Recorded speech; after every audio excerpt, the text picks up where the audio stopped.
Bienvenidos a un nuevo programa de Cita Previa. Hoy va a estar con nosotros José Luis Encinas para hablar sobre cirugía fetal y seremos un poquito más optimistas gracias a Jesús de la Gándara. Como siempre, les ofreceremos un reportaje sobre implantes y nos visita de nuevo Pilar San Martín. No se lo pierdan.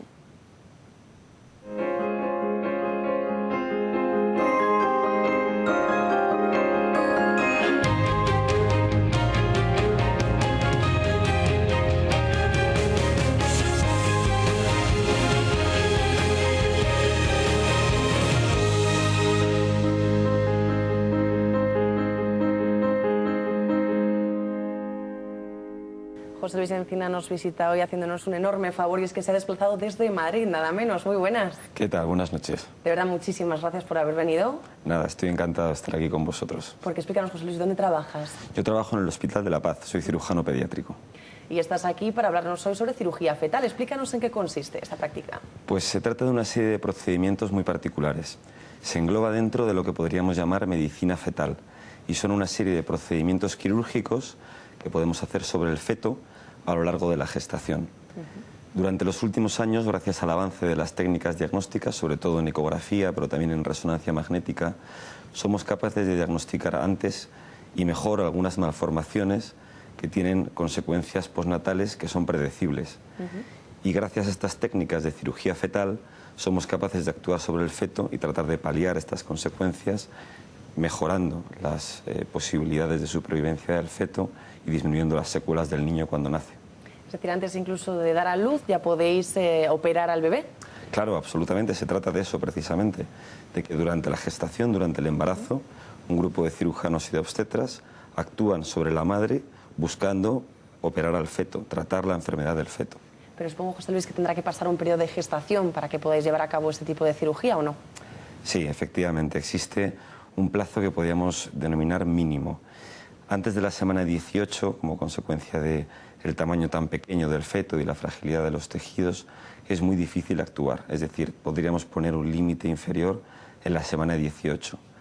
Luego, por otro lado, por encima de la semana 34, que consideramos también un límite teórico por encima del cual las consecuencias del parto pretérmino están muy disminuidas o consideramos nosotros que existe menos riesgo, creemos siempre que es posible tratar las enfermedades cuando el niño ya ha nacido.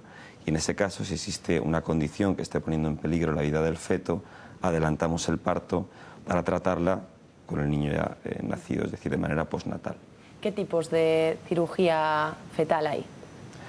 Pues existen muchos, depende en realidad, es decir, podríamos decir que existen tantos tipos como procedimientos, es decir, como enfermedades existen, enfermedades que queremos tratar, pero se pueden clasificar en tres grupos principales. El primero de ellos son procedimientos en los que hacemos todo el trabajo guiados exclusivamente por ecografía, de manera que los instrumentos que utilizamos son muy pequeños, son muy poco agresivos para la madre estos procedimientos. El siguiente escalón en agresividad, digamos, serían procedimientos en los que tenemos que servirnos de cámaras. Metemos dentro del útero cámaras muy pequeñas que rondan 1 milímetro o 2 milímetros y de esta manera podemos actuar sobre el feto o sobre la placenta. Y luego, por último, el último paso, el último escalón, sería la cirugía fetal abierta, que son procedimientos que implican hacer una herida en la madre parecida a la de una cesárea, una herida en el útero, extraer la parte del feto que tenemos que tratar o que operar, reintroducir el feto dentro del útero, cerrar las heridas del útero y de la madre y permitir que la gestación continúe. De las tres tipologías que has nombrado, ¿cuál es la más común y qué tipo de enfermedades podrían tratarse? Con diferencia, las más comunes son las primeras, es decir, las que se basan exclusivamente en procedimientos ecoguiados. Sin embargo, las segundas, las que se tratan mediante fetoscopia, que llamamos, o cámaras ópticas, también son bastante frecuentes. Las últimas son muy poco frecuentes. Y el tipo de patologías que se pueden tratar son tremendamente variadas. Podemos tratar algunas condiciones que producen deterioro en el desarrollo de los pulmones, podemos tratar enfermedades gastrointestinales, podemos tratar algunas enfermedades del sistema urológico que pueden influir en el desarrollo correcto de los riñones y se pueden tratar incluso tumores que pueden poner en peligro la vida del feto e incluso últimamente se puede actuar también sobre la médula espinal tratando de mejorar en algunos casos, en algunas enfermedades concretas, incluso el desarrollo del cerebro.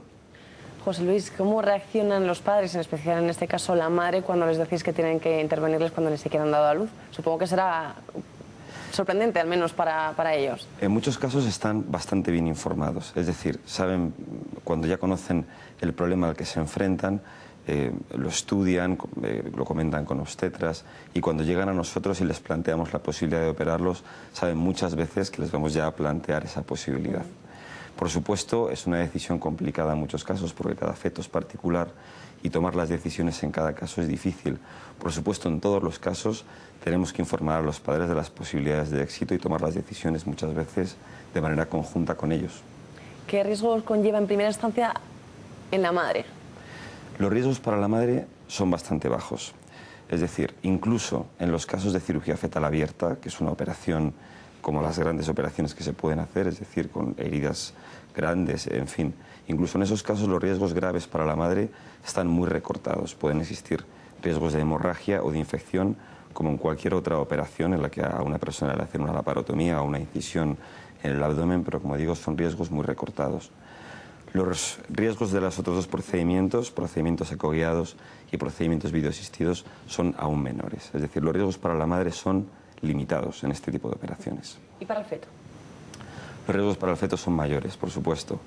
Primero porque generalmente nos enfrentamos a fetos que están muy enfermos y los procedimientos en sí suponen una agresión para ellos. Por otro lado, con diferencia, el riesgo más grande que existe de estos procedimientos o asociado a estos procedimientos es el parto antes de tiempo.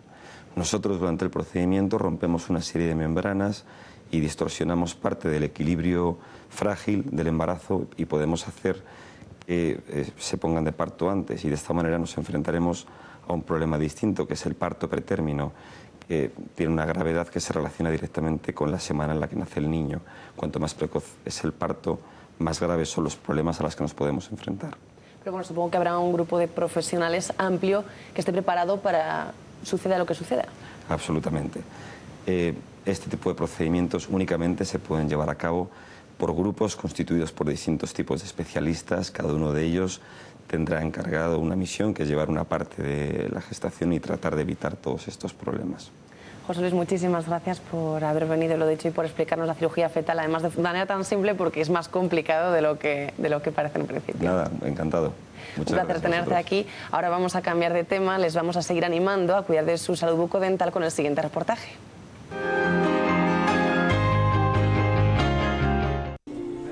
Más allá de la estética son las molestias las que suelen llevarnos al dentista. La pérdida de piezas, los dolores y las inflamaciones son las principales causas que consiguen hacernos dar el paso y pedir una cita para acudir a la consulta.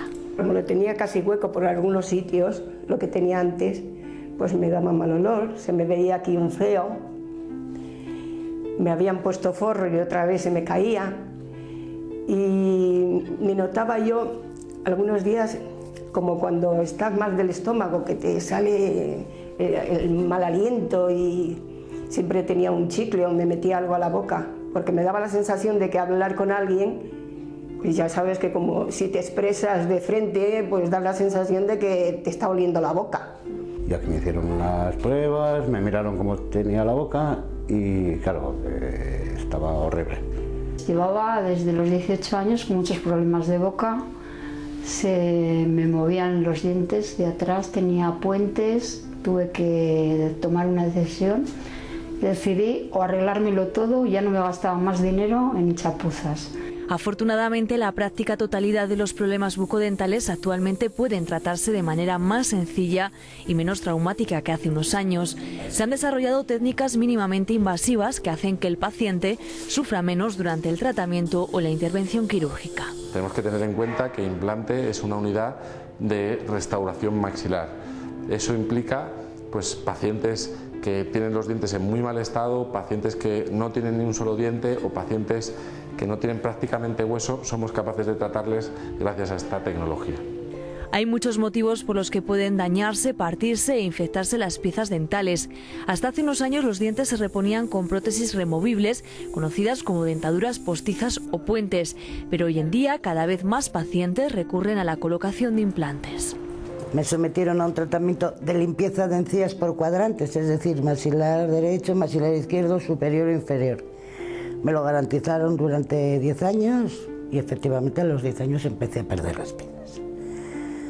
como me pusieron unas prótesis y me enfundaron unas poquitas piezas que me quedaban, pues luego eso empieza a darse, digamos, como la encía sigue menguando, pues lo que es la prótesis se cae. Y ya dijimos, vamos a hacer algo definitivo y algo que sea ya fijo, y por eso me puse los implantes.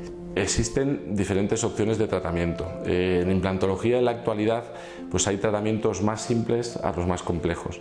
Es decir, una boca se puede tratar con pocos implantes y obteniendo unos resultados que al paciente le permitan cierta comodidad, si bien cuanto más número de implantes coloquemos, los pacientes van a estar más cómodos, ¿no?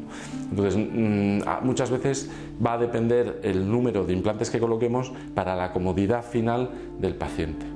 Varía el número y el tipo de implante. En los casos más complicados, en los que el paciente ha perdido mucho hueso, cambia el perfil y la boca queda hundida, haciendo que parezcamos mucho más mayores. Para estos pacientes ahora hay una solución, el implante cigomático. Estamos en la unidad quirúrgica, es donde realizamos las cirugías más complejas. En concreto, si me acompañáis, vamos a entrar al quirófano. Aquí es donde desarrollamos los implantes cigomáticos. Es una técnica que permite restaurar mediante implantes dentales a los pacientes que desechan prácticamente todas las consultas, ¿no? Son implantes anclados en el arco cigomático, que es más o menos la zona del pómulo, y nos permiten que aquellos pacientes que no tienen nada de maxilar, que no tienen nada de hueso, pues mediante ese sistema de implantes podemos restaurarlos en el mismo día, colocarle los implantes, hacerle las extracciones y colocar unos dientes provisionales. Lo más importante es escoger la técnica y el implante correcto para que el paciente quede conforme y para que mejore su calidad de vida. Para colocarme los dientes tenía muchos problemas porque no tenía apenas hueso. También tenían que hacerme injertos, elevación de seno, que llaman también, y unos implantes cigomáticos, que eso es lo que me he puesto. Por cierto, que me han quedado muy bien. Va muy bien. Y nada, ni dolores ni nada, está muy bien. Estoy comiendo genial, es que como si fueran míos, como si fueran míos. O sea, que es que ha habido un cambio, ya te digo que absoluto. Sonrío, me ha mejorado la autoestima, ya no me tengo que poner la mano en la boca para nada. Yo se lo recomiendo a todo el mundo, ¿no? Es una de las cosas que lo tenía que haber hecho antes. Pues muchas gracias por venir, siento haberte metido en este lío.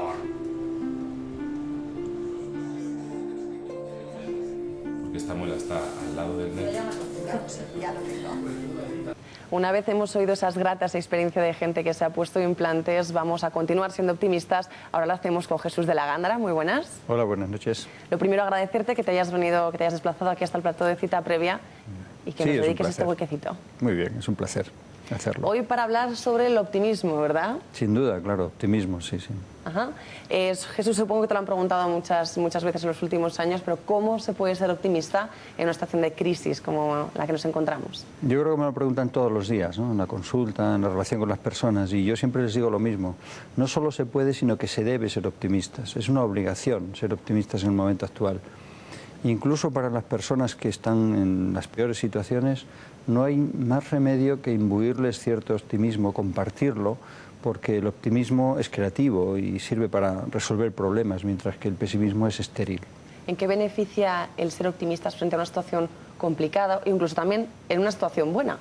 Se ha demostrado científicamente que cuando una persona es optimista encuentra mejor soluciones para los problemas que cuando es pesimista. De hecho, hay una cosa bien clara, y en Burgos lo podemos decir orgullosamente. Hace 1 millón de años teníamos en Atapuerca a nuestros ancestros, ¿verdad? Si no hubieran sido optimistas, no estaríamos aquí. Gracias a que ellos tenían y tenemos un rasgo del carácter humano que es el optimismo, hemos podido evolucionar, adaptarnos, etc. Dicho de otra manera, el optimismo es un rasgo natural en el ser humano, no es artificial, mientras que el pesimismo sí que está dado por las circunstancias. Abandonados a su suerte, los seres humanos son optimistas por naturaleza. Eso es curioso. Entonces, uno no se hace optimista, sino que lo es. Hombre, hay incluso estudios que han determinado los genes del optimismo, ¿no? Se puede encontrar que hay un determinado gen que hace que se sintetice un neurotransmisor, la famosa serotonina, que es mucho más frecuente en las personas optimistas que en las pesimistas. se nace optimista y también se aprende a ser optimista, también se aprende a ser pesimista, ¿no? Pero en general, si dejamos a las personas solas y miramos el mapamundi de cómo piensan las personas en el mundo, hay más verde que rojo, ¿no? Hay más optimismo que pesimismo en el mundo. Jesús, también se habla que a la hora de afrontar enfermedades, por ejemplo, el que es optimista puede tener una mayor poder de cura, puede ser un... Sí, daré un ejemplo. Eres contundente además, ¿no? No, sí. Absolutamente. Te cortas, ¿no? Te haces una rajita o te operan o tal. Los optimistas tardan menos en cicatrizar. Una cosa bien clara, ¿no? Sencilla. Pero no solo eso, los estudios demuestran que hay menos enfermedades inflamatorias, cardiovasculares, autoinmunes, incluso que el cáncer va mejor en las personas optimistas que en las pesimistas. Y es lógico, porque el pesimista no solamente por su naturaleza tiende a mejorar los recursos propios, a utilizar mejor las defensas, sino que además hace más cosas positivas para su salud.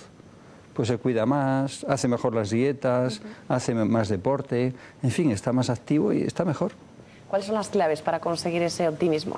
Hombre, yo creo que la primera es aprender de uno mismo, ¿no? Aprender de la experiencia. En general, los seres humanos nos ponemos casi siempre, cuando nos ponemos casi siempre en posturas pesimistas, nos damos cuenta de que nos equivocamos. Nos acertamos muchas más veces cuando nos ponemos en posturas positivas. Pensemos una cosa, si hacemos una encuesta, todos los seres humanos pensamos que vamos a vivir más de lo que nos toca por media. Viviremos o no, pero pensamos que vamos a vivir más. Pensamos que las enfermedades le pasan a los otros. Pensamos que los otros son los que se van a divorciar, que a nosotros no. Siempre pensamos así por naturaleza. Luego, eso es más natural y más lógico y se puede promocionar más fácilmente que lo contrario. Y luego yo creo que aprendiendo de las experiencias buenas, ¿no? Porque las experiencias buenas se graban en el cerebro y generan rutas que se repiten más fácilmente que cuando se graban experiencias negativas. Las experiencias positivas abren como caminos que las neuronas aprenden a usar y por lo tanto tiendes a ser más optimista en el futuro. Jesús, hablabas hace un momento de Burgos y el optimismo. Yo te lo voy a plantear de otra manera. ¿Afecta el clima al estado de ánimo? Bueno, yo creo que más que el clima son las connotaciones que ello implica, ¿no? Por ejemplo, el mapamundi del optimismo en el mundo se ve claramente que hay regiones más optimistas, que casi siempre son las más ricas, y regiones más pesimistas que casi siempre son las más pobres. Pero es que en las más pobres, por ejemplo en Siberia o por ejemplo en Centroáfrica, además las condiciones climáticas son muy adversas para la vida. Claro, decimos, Burgos tiene mal clima. No, pero para la vida no. Para lo verde, el clima de Burgos es muy bueno. Para el optimismo natural es mejor que el clima del desierto. Entonces, no es una cuestión tanto de frío, calor o temperatura, sino de que sea bueno para la adaptabilidad del ser humano. Hablabas también del nivel de riqueza, o sea que eres contrario a la idea que suele tener mucha gente de que cuanto menos se tiene uno sigue siendo feliz y que la gente que no tiene casi ni calzado aún así es feliz. ¿Se puede ser feliz sin tener esas cosas? Sí, pero hombre, teniendo las cosas básicas cubiertas y las necesidades elementales y la sensación de seguridad y de control es más fácil ser optimistas. La pregunta sería, ¿qué es antes, el optimismo o la riqueza? ¿Se es más rico porque se es optimista o se es más optimista porque se es más rico? Los estudios sociológicos no lo dudan. Se es más rico porque se es optimista, no al revés. Luego, hombre, está claro, tenemos la obligación de ser optimistas. Buena reflexión. Por otro lado, el optimismo, digamos que se pega tan fácil como la negatividad, porque parece que cuando tienes una persona al lado que es negativa, enseguida te frustra, pero igual el tener una persona positiva no afecta de igual manera, ¿o sí? Sí, sí, igual, o más.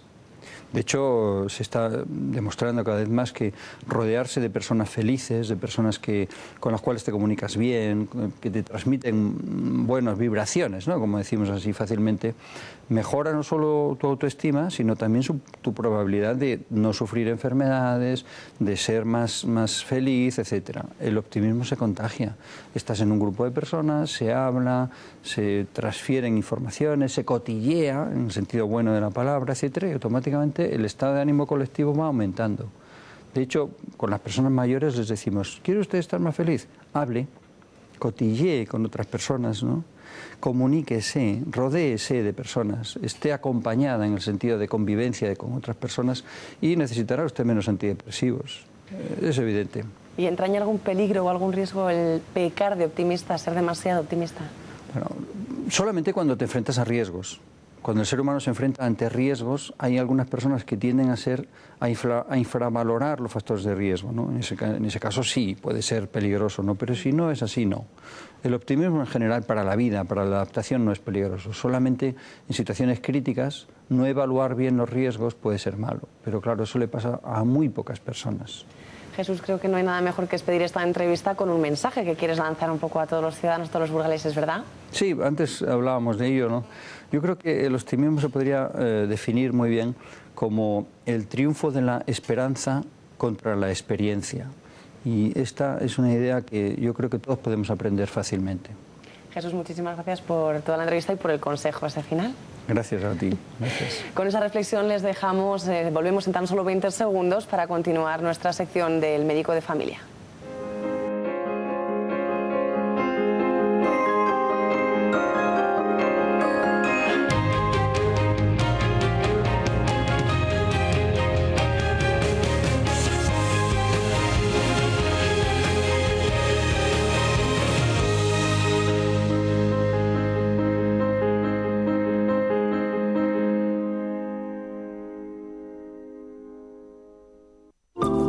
Si para ti calidad de vida es poder comer unas nueces, masticar un chicle, sonreír sin complejos o no acabar el día con tus dientes en un vaso, definitivamente necesitas el mejor especialista en implantes dentales.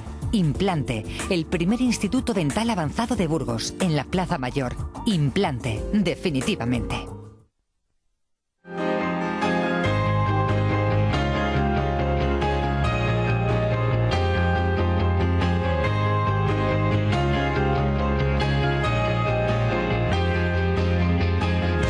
Si tienen alguna pregunta, tienen alguna duda, ya saben que pueden mandarnos sus consultas a citaprevia@rtvcyl.es.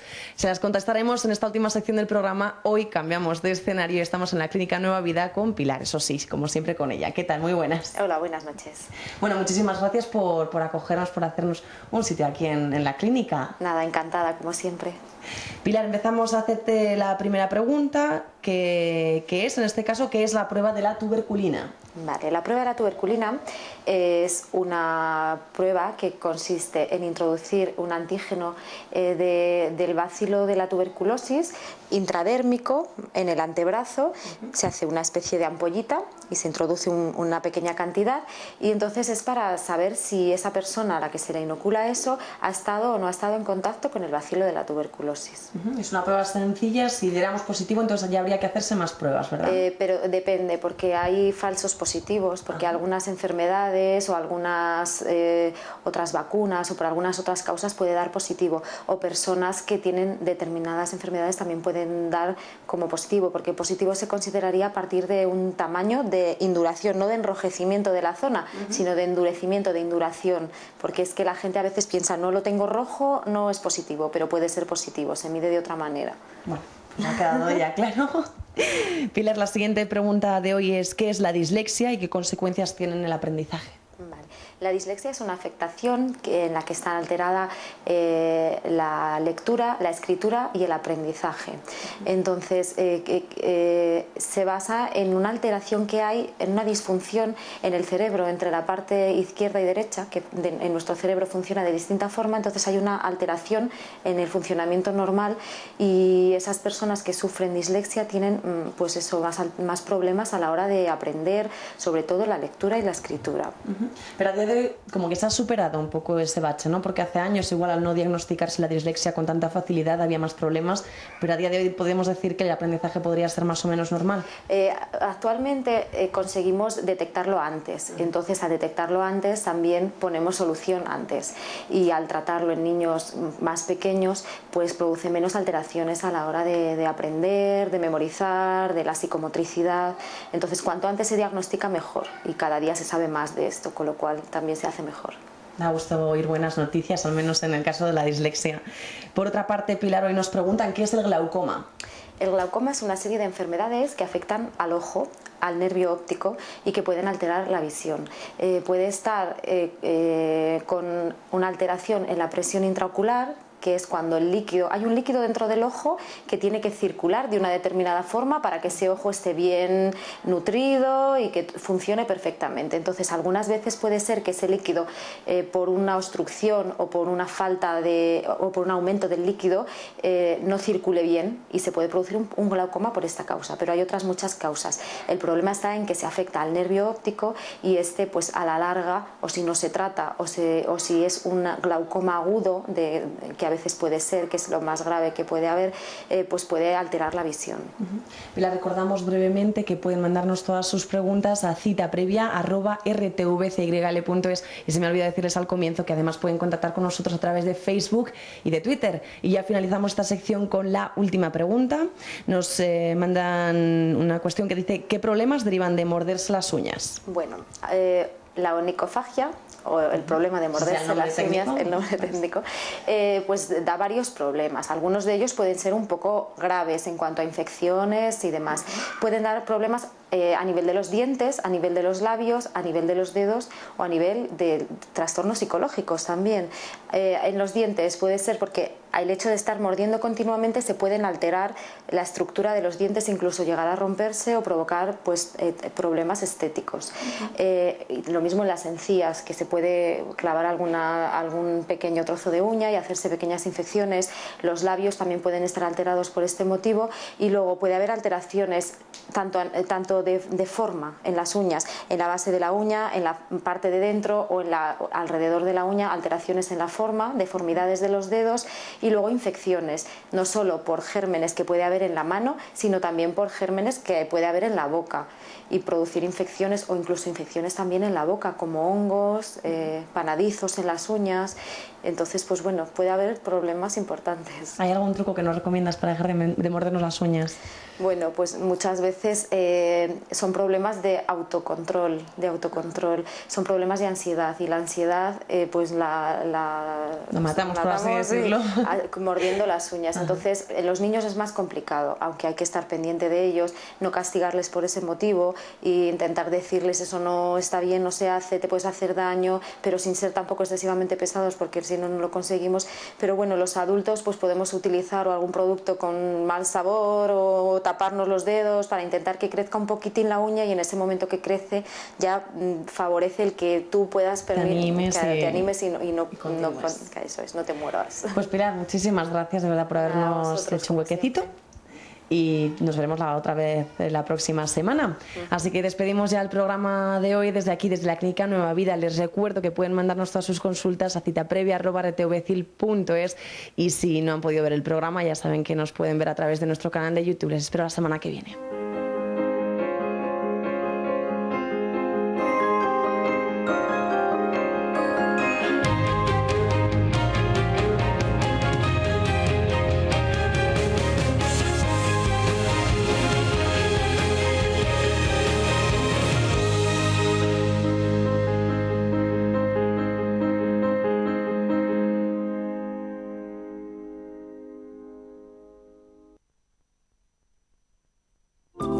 Si para ti calidad de vida es poder comer unas nueces, masticar un chicle, sonreír sin complejos o no acabar el día con tus dientes en un vaso, definitivamente necesitas el mejor especialista en implantes dentales. Implante, el primer instituto dental avanzado de Burgos, en la Plaza Mayor. Implante, definitivamente.